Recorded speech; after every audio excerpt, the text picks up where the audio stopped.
حضرت ابو ہریرہ رضی اللہ تعالیٰ عنہ بیان کرتے ہیں کہ رسول اللہ صلی اللہ تعالیٰ علیہ وسلم نے فرمایا، جس شخص نے کسی مومن سے دنیا کی کوئی تکلیف دور کی تو اللہ تعالیٰ اس سے قیامت کے دن کوئی تکلیف دور فرما دے گا۔ جس شخص نے کسی تنگ دست پر آسانی کی تو اللہ تعالیٰ اس پر دنیا و آخرت میں آسانی فرمائے گا۔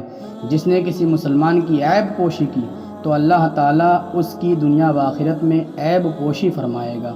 اللہ بندے کی مدد فرماتا رہتا ہے جب تک بندہ اپنے بھائی کی مدد کرتا رہتا ہے، اور جس شخص نے علم حاصل کرنے کے لیے کوئی سفر کیا تو اللہ تعالیٰ اس کی وجہ سے اس کے لیے جنت کا راستہ آسان فرما دیتا ہے۔ اور جب کچھ لوگ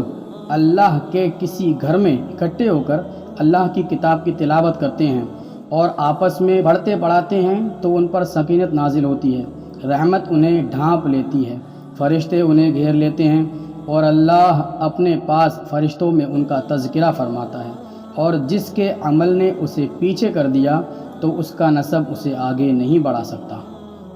سیدنا عبداللہ بن عمر رضی اللہ تعالی عنہما کہتے ہیں کہ نبی کریم صلی اللہ تعالی علیہ وسلم نے ایک دن نماز کا ذکر کیا، فرمایا، جو شخص نماز کی پابندی کرے گا وہ قیامت کے دن اس کے لیے روشنی، دلیل اور آگ سے نجات کا سبب ہوگی، اور جو شخص اس کی پابندی نہ کرے گا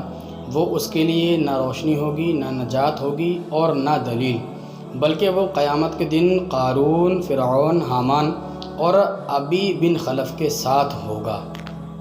آپ صلی اللہ تعالیٰ علیہ وسلم نے فرمایا، جس شخص میں یہ تین باتیں ہوں گی وہ ایمان کا مزہ پا لے گا۔